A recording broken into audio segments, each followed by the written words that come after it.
Perkenalkan, kami dari kelompok gagal jantung akan melakukan acara penyuluhan pada pagi hari ini yang beranggotakan saya Riri Degusta Putri, saya Indah Firliana, saya Riza Putra, saya Santiana Aliza, saya Natasha Andini.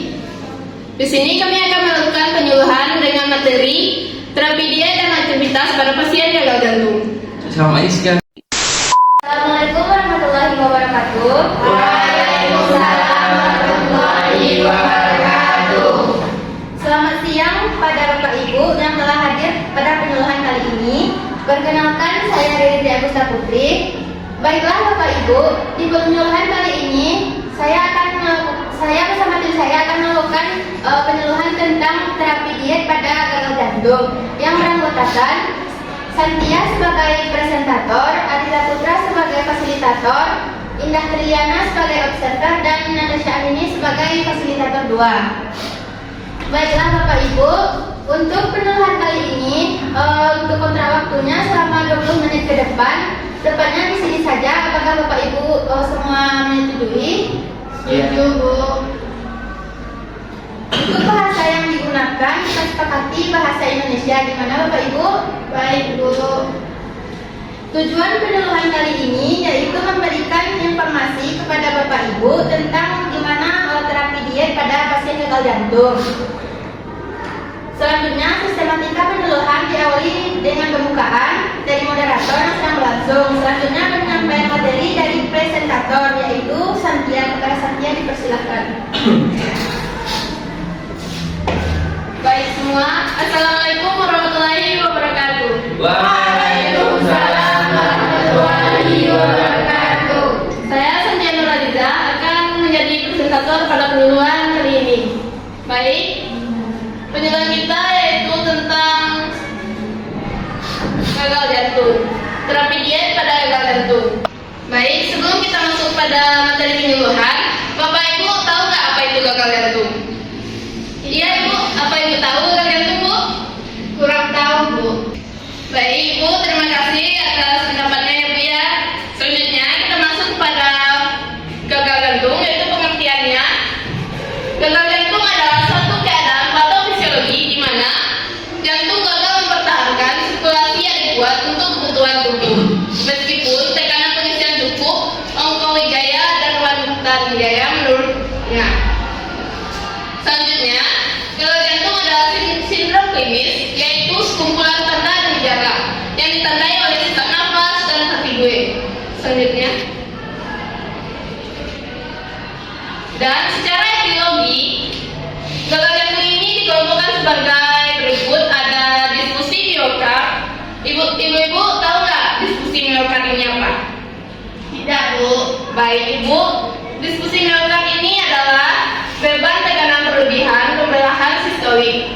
Dan selanjutnya kita masuk pada beban volume berlebihan pembebanan diastolik, yaitu diastolik overload. Dan adapun peningkatan kebutuhan metabolik dan demand overload menurut Smeltzer. Selanjutnya, menurut Smeltzer, dalam membuat perawatan menikam bedah, gagal jantung disebabkan dengan berbagai keadaan seperti kelainan otot jantung, aterosklerosis koroner, dan hipertensi. Selanjutnya kita masuk pada manifestasi klinis gagal jantung kiri. Gagal jantung kiri ini disebabkan oleh kongesti pulmonal dan dispnea saat beraktivitas. Baik Bapak Ibu, kita masuk pada penata laksananya. Penata laksanaan gagal jantung dibagi menjadi dua terapi, yaitu sebagai berikut. Yang pertama ada terapi farmakologi, yaitu terapi yang dapat diberikan antara lain dengan golongan diuretik, yaitu golongan obat, beta blocker, angiostensin reseptor blocker, dan glikosida jantung. Selanjutnya ada terapi non farmakologi, yaitu terapi non farmakologi ini antara lain seperti tirabari, perubahan gaya hidup, pendidikan, kesehatan mengenai penyakit dan prognosis, dan ada pun obat-obatan serta pencegahan kekambuhannya. Lalu, tes fisik pada pasien gagal jantung ini antara lain pada gagal jantung dengan pembatasan aktivitas, tetapi bila pasien stabil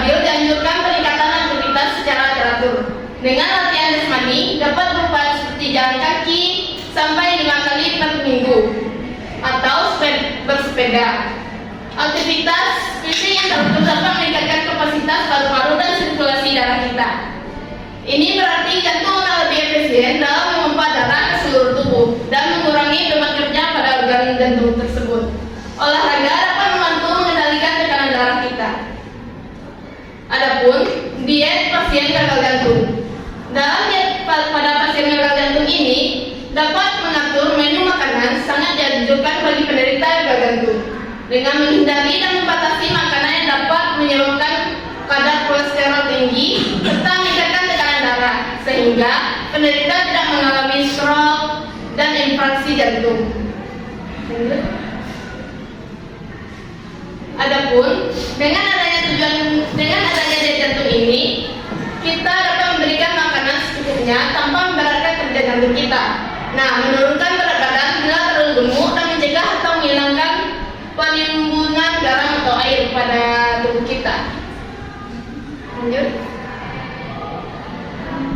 Adapun jenis-jenis diet jantung yang pertama yaitu diberikan kepada pasien dengan infrapiomtrak akut, gagal jantung kongestif berat, dan yang kedua ada diet jantung yang kedua diberikan secara berangsur dalam bentuk makanan lunak setelah fase akut IMA teratasi.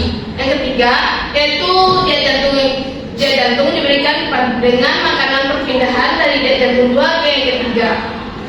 Selanjutnya ada diet jantung yang keempat diberikan sebagai makanan perpindahan dari diet jantung 3 kepada pasien penyakit jantung ringan, diberikan dalam bentuk makanan biasa menurut beratnya, hipertensi atau udem yang menyertai penyakit. Makanan diberikan sebagai diet jantung 4 yaitu dengan rendah garam.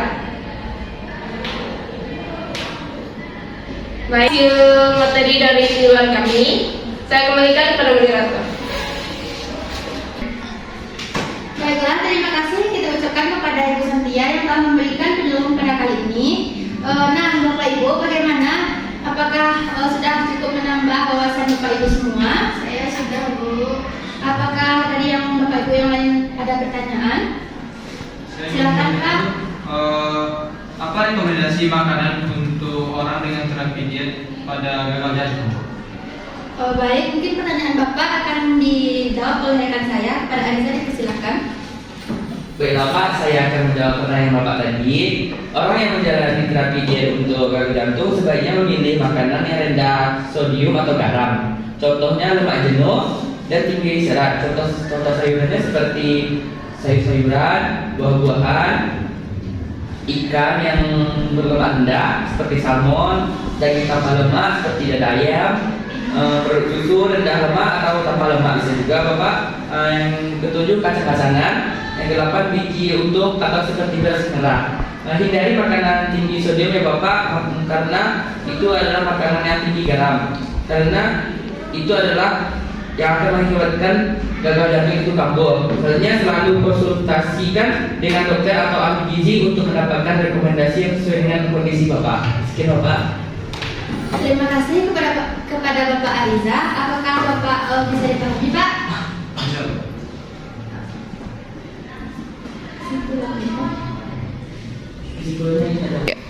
Jadi untuk kesimpulan pada penyuluhan kali ini adalah gagal jantung merupakan sebuah keadaan patofisiologi yang berupa kelainan fungsi jantung sehingga jantung tidak berfungsi secara normal dan tidak dapat memompa darah. Aktivitas fisik pada gagal jantung bisa dilakukan dengan cara pembatasan aktivitas fisik lainnya seperti berjalan kaki atau melakukan olahraga dan sejenisnya.